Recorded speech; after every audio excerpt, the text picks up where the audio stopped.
Wes semetan kumpul yuk, ngerti aja nih dinija saya.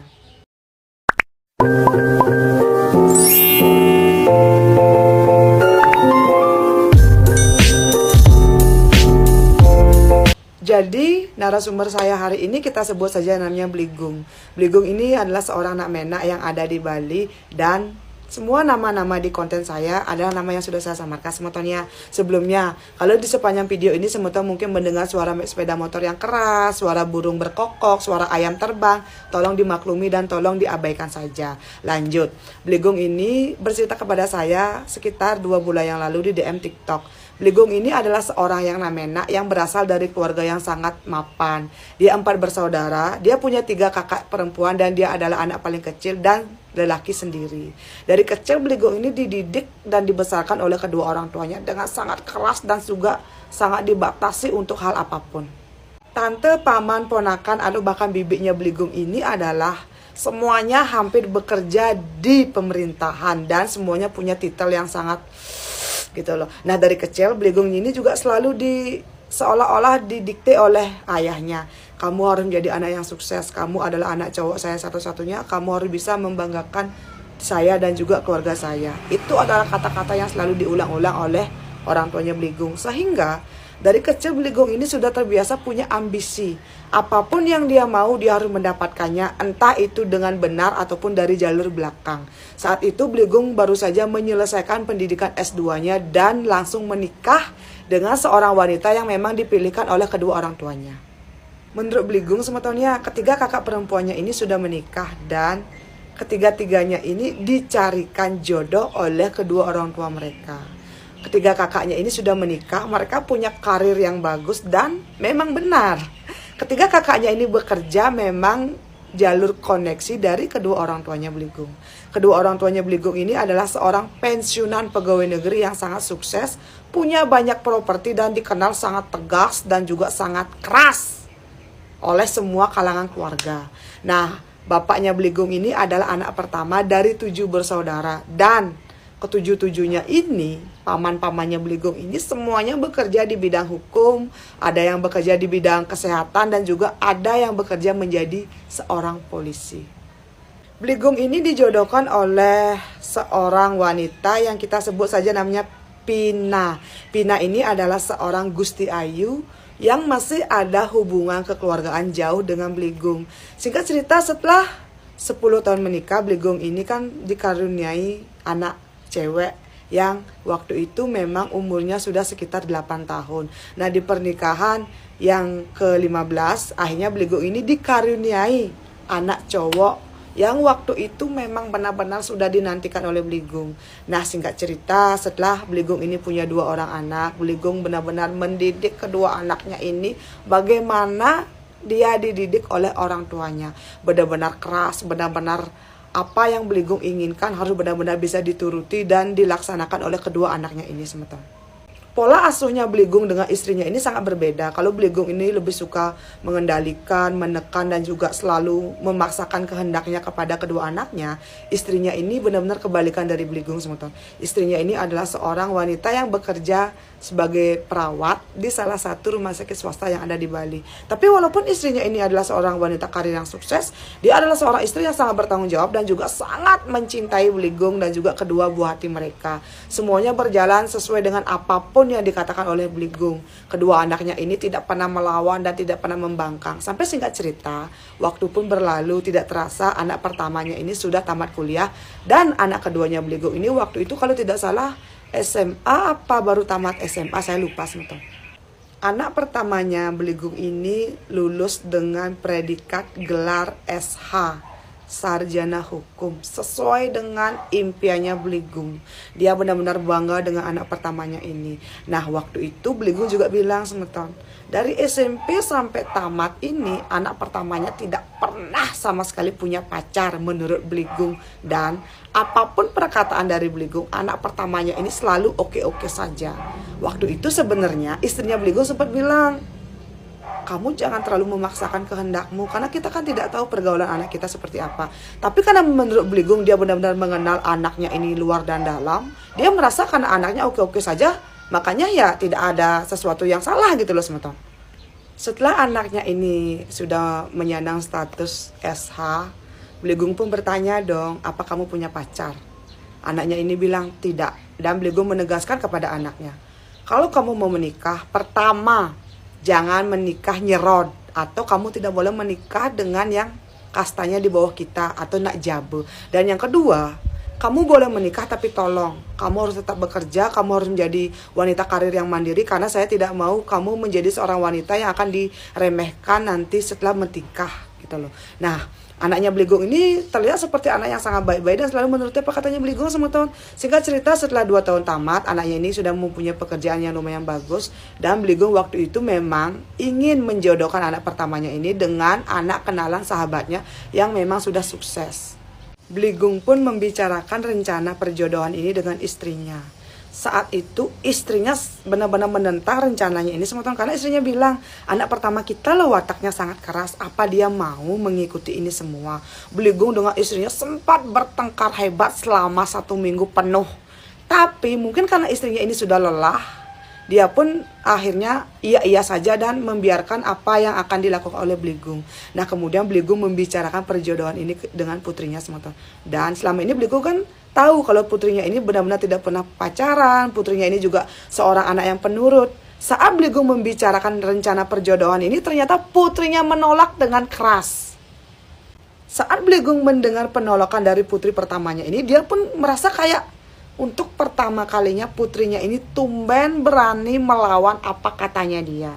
Beligung menjelaskan kepada putrinya, dia tidak ingin putrinya ini salah pilih jodoh. Dia juga tidak ingin karir putrinya ini hancur. Dan dia juga tidak mau nama baik keluarganya ini akan tercoreng kalau seumpamanya putrinya ini salah memilih jodoh. Di saat itu semeton untuk pertama kalinya putrinya ini menolak mentah-mentah apa yang diminta oleh Beligung. Sampai akhirnya karena mereka ini terus-terusan bertengkar, tanpa sengaja Beligung pun mengangkat tangannya dan menampar putri pertamanya. Di sana Beligung tidak tahu kenapa dia bisa serefleks itu mengangkat tangan dan juga menyakiti putri pertamanya. Setelah Beligung ini menampar putri pertamanya, putrinya ini benar-benar terdiam sambil memegangi pipinya dan menangis. Saat itu putrinya langsung berlari ke lantai 2 kamarnya, kemudian menutup pintu.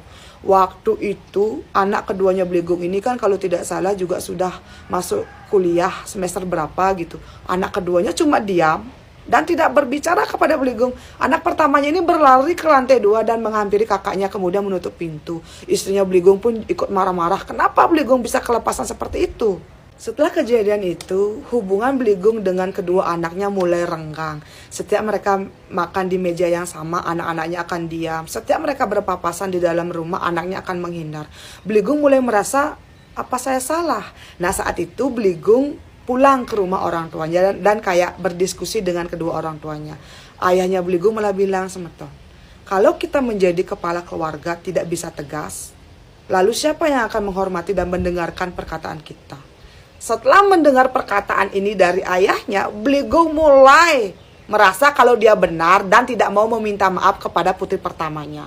Hubungannya Beligung dengan anak-anaknya mulai merenggang dan di suatu titik, karena mungkin Beligung terus merasa anaknya ini mulai menjauhi dia, menyepelekan dia, akhirnya Beligung ini pun membicarakan perjodohan ini kembali dengan putri pertamanya. Saat itu putrinya benar-benar kembali melawan dan bilang tidak mau dijodohkan.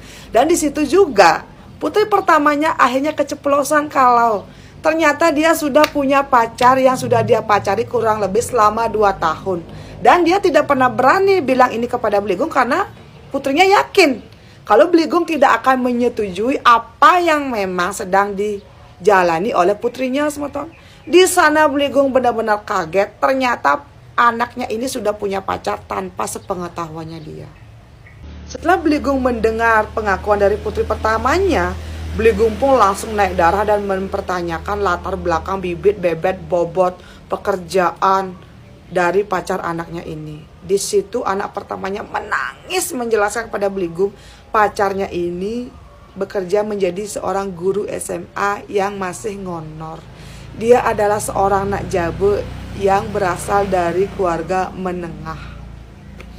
Beligung yang mendengar perkataan dari anak pertamanya langsung boom gitu loh, maksudnya tai kepolo. Beligung merasa tidak terima dan langsung bilang kepada putri pertamanya, putus dengan dia karena saya tidak setuju punya mantu seperti itu, apalagi kita beda kasta. Beligung menjelaskan kepada putri pertamanya, di keluarga kita tidak ada yang menikah dengan lain kasta ataupun nyerod. Kenapa kamu mau melakukan ini? Apa kurang saya sebagai seorang orang tua? Kenapa kamu malah memilih pacaran dengan manusia seperti itu? Di situ putri pertamanya Beligung ini menjelaskan dia sudah merasa tidak kuat lagi ditekan, dikekang oleh ayahnya. Jadi tolong untuk kali ini saja restui hubungan mereka. Wih semeton di situ ya Beligung yang menganggap putrinya ini adalah anak baik, anak yang paling dia sayangi. Putranya juga adalah putra yang sangat baik. Kenapa tiba-tiba mereka berdua berani melawan kata-katanya gitu loh semeton. Di sana Beligung berpikir apa jangan-jangan ini adalah hasutan dari pacar putrinya. Di situ akhirnya Beligung dengan kedua anaknya ini bertengkar hebat. Anak keduanya berusaha membela kakaknya dan putri pertamanya juga berusaha membela diri. Dia bilang dia tidak kuat lagi dikekang, dia tidak kuat lagi ditekan oleh ayahnya. Dia sebenarnya tidak mau sekolah di bidang hukum, tapi karena dia mencintai dan juga menghormati ayahnya, makanya dia mau. Di situ juga Beligung seperti merasa tertampar gitu loh. Ternyata selama ini yang dia pikirkan mengenai kedua anaknya ini salah. Ternyata selama ini kedua anaknya ini merasa tertekan dan juga merasa sangat terkekang di bawah asuhan dan juga didikan dari Beligung semeton. Saat pertengkaran ini masih berlangsung, istrinya Beligung pun menjadi penengah. Dia meminta kedua putrinya ini untuk masuk kamar dan juga memikirkan apa yang sudah terjadi gitu loh. Dan istrinya ini juga bilang kepada Beligung, tolong dong jangan seperti ini, kasihan anak-anak kita.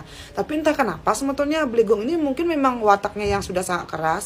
Dia juga terbiasa mendapatkan apapun dari kecil yang dia inginkan. Dia tetap bersikukuh dengan pendapatnya ini. Waktu pun berlalu semeton, hubungan Beligung dengan kedua anaknya makin rengang. Singkat cerita 1 bulan berlalu. Nah di waktu itu Beligung ingat sekali. Dia ingin berbicara dengan putri pertamanya. Ingin menjelaskan dari hati ke hati. Tapi putri pertamanya malah tidak pulang selama 2 hari.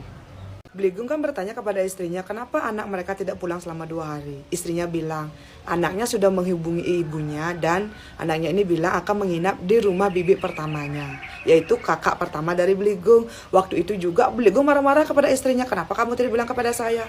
Istrinya juga malah membentak Beligung, kamu kan tidak bertanya, bagaimana saya bisa bilang? Beligung mulai merasa, ada apa dengan keluarga saya?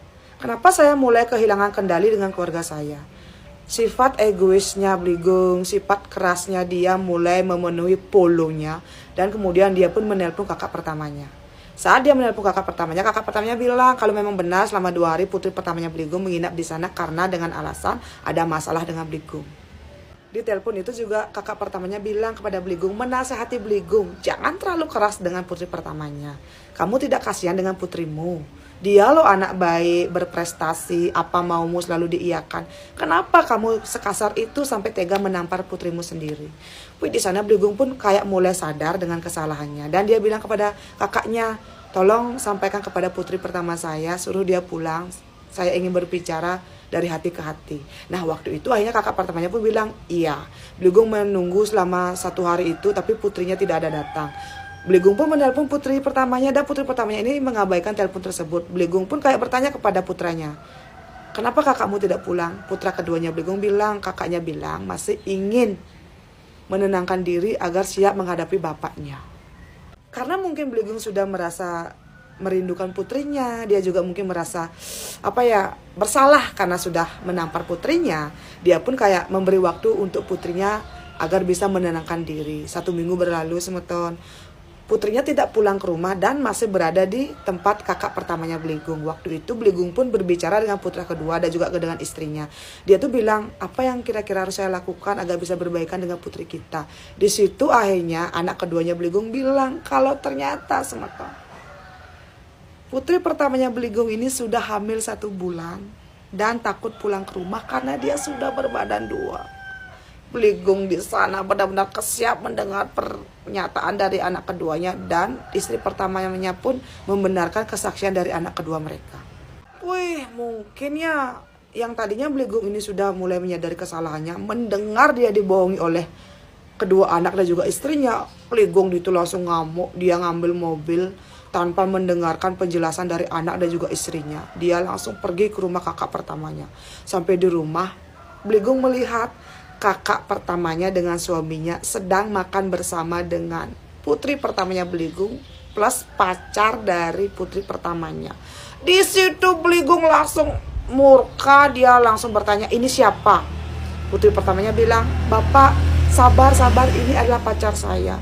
Bligong tanpa babi bu langsung menonjok pacar dari anaknya dan langsung mencaci maki pacar dari anaknya ini semeton. Pertengkaran pun terjadi semeton. Bligong terus saja memukul, menonjok, menendang pacar dari putrinya ini. Nah waktu itu kan putri pertamanya Bligong ini kan kayak memegang tangannya Bligong agar tidak memukul pacarnya lagi. Kakak pertama dan juga kakak iparnya juga berusaha memelihara mereka tanpa sengaja. Saat mereka Bligong ini kayak dipegang tangannya oleh putri pertamanya, Bligong ini kayak menghempaskan putri pertamanya, dan putri pertamanya ini tanpa sengaja terjatuh. Punggung, tulang ekor, dan kepala putri pertamanya ini menghantam bucu lemari, kemudian dia pendarahan dan pingsan. Tapi saat itu semeton kakak pertamanya Bligong langsung berteriak dan juga langsung langsung Bligong pun tersadar gitu loh. Saat itu Bligong masih memukuli pacar dari anaknya semeton. Saat Bligong melihat putri pertamanya sudah pingsan bersimpul darah, Bligong langsung mengangkat putri pertamanya dan melarikannya ke rumah sakit. Saat di rumah sakit ini semua keluarga datang dan semeton tahu, dokter bilang putri pertamanya ini sudah keguguran karena benturan keras di tulang ekor dan juga punggungnya, dan otak kecil putri pertamanya Bligong ini mengalami pendarahan hebat, dan sekarang putri pertamanya ini sedang tidak sadarkan diri. Di sana Bligong tidak bisa mencerna ini semua. Apa yang terjadi dengan keluarga saya? Di sana Bligong bukannya menyesali apa yang terjadi kepada putrinya, dia malah kecewa pada dirinya sendiri karena tidak bisa mengendalikan putrinya sendiri semeton. Karena kejadian ini akhirnya keluarga besarnya Bligong pun tahu ternyata putrinya Bligong ini sudah hamil di luar nikah dan pacarnya adalah seorang nak jabo. Bligong merasa seperti disindir dan merasa seperti kayak disudutkan oleh keluarga besarnya gitu loh, oleh pamannya, bibinya, keluarga dari bapaknya, keluarga dari ibunya. Karena menurut Bligong ya, keluarga dari bapak dan ibunya ini masih sangat fanatik, sementara mereka benar-benar fanatik dan menentang kalau ada keluarga mereka yang akan menikah nyerot. Waktu itu Bligong benar-benar dilema. Di lain hal dia disudutkan oleh keluarga besar dari orang tuanya, dan dia juga merasa sangat menyesal dengan apa yang sekarang sedang terjadi dengan putrinya semeton. Nah saat itu semeton dokter kan bilang kalau di otak kecil putrinya ini ada gumpalan darah dan harus segera diangkat. Tapi ada resikonya, kalau sampai operasi ini gagal, kemungkinan putrinya ini tidak akan bisa bangun lagi. Bligong yang mendengar pernyataan ini benar-benar menangis dan berpelukan dengan istri tercinta. Anak keduanya juga terus menangis, bertanya kepada Bligong, bapak ini gimana, ini gimana. Nah waktu itu keluarga besarnya Bligong kan juga bergantian di rumah sakit untuk mengurus putrinya. Bligong pun pulang, dia berinisiatif pulang, mandi dan sembahyang. Saat dia sembahyang ini teman-teman, Bligong benar-benar berdoa kepada Tuhan, apa yang saya lakukan, apa yang harus saya lakukan. Di dalam doa itu Bligong entah kenapa, entah bermimpi, berhayal ataupun apa gitu, dia seperti mendengar bisikan dari suara putrinya. Putrinya ini bilang, bapak sabar nah, yang pasti sehat. Saat Bligong mendengar seolah-olah bisikan dari putrinya ini, Bligong benar-benar menyesali sementara. Dia mengingat kembali saat putrinya ini lahir, saat putra keduanya ini lahir. Dia mengenang semua kebersamaannya dengan kedua anaknya ini. Dia menyesal kenapa selama ini dia malah lebih memilih mempertahankan harta dan martabat keluarganya yang berdarah biru dan mengabaikan perasaan dari kedua anaknya. Saat itu juga Bligong berinisiatif akan masuk ke kamar putri pertamanya dan naik ke lantai 2. Dia membuka kamar anaknya. Di sana dia melihat banyak banget foto-foto kebersamaan mereka berempat. Dan di kamar itu juga terlihat betapa putrinya ini mencintai Bligong dan juga istrinya.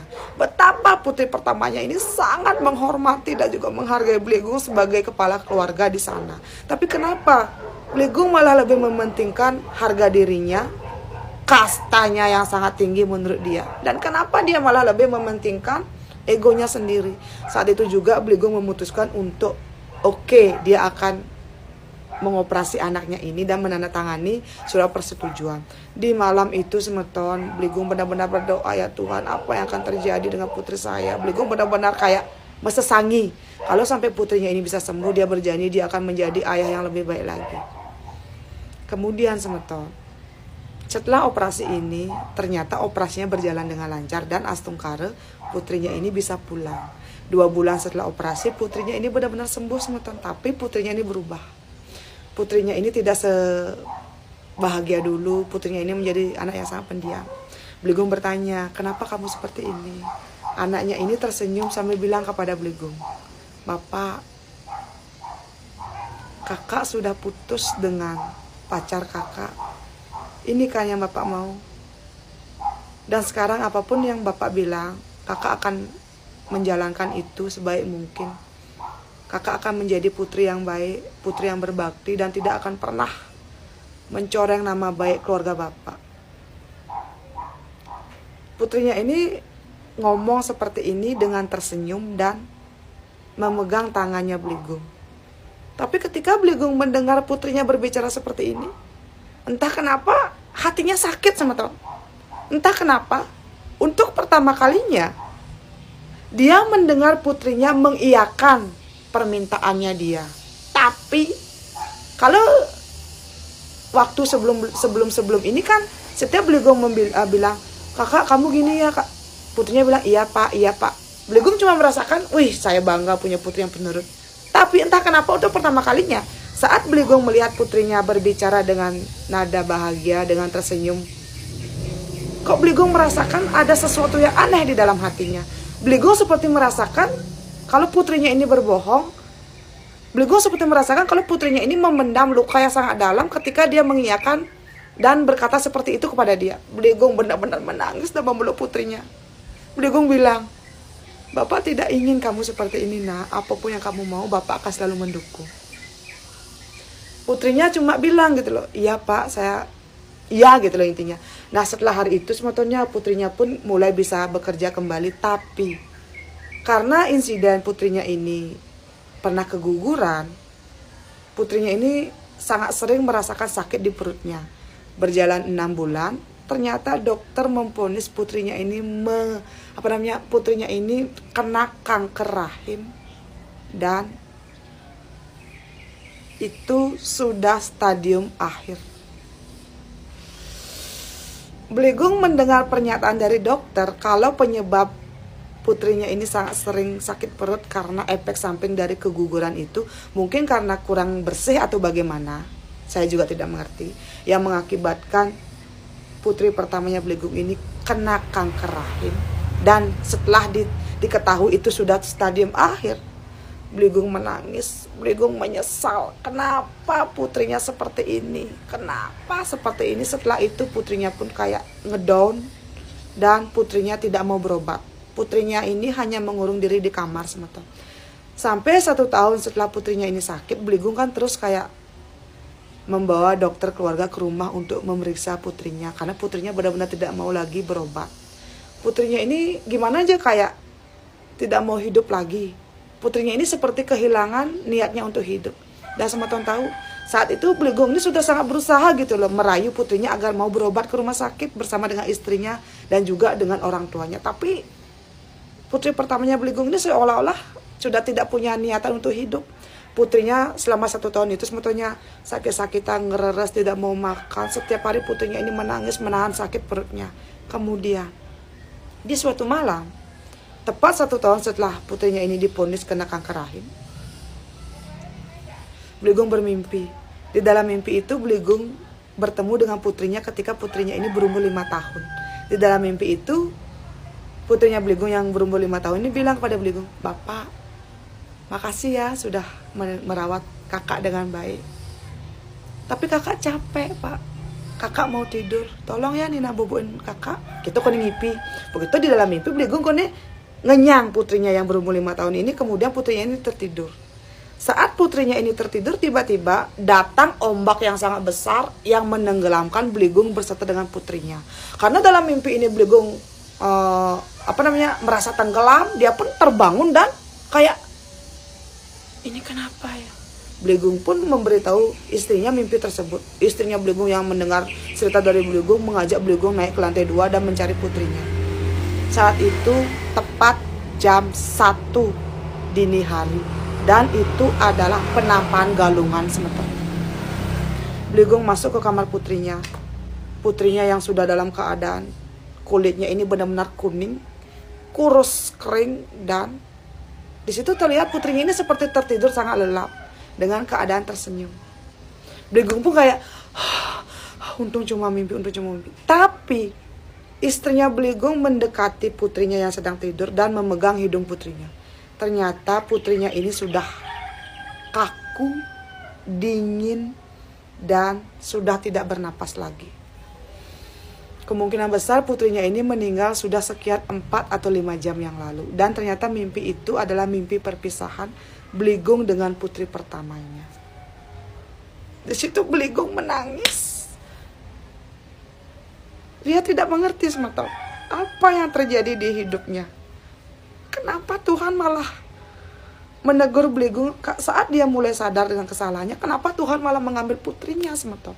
Bligong di situ duduk menangis terseduh-seduh, dan singkat cerita putrinya ini langsung diaben.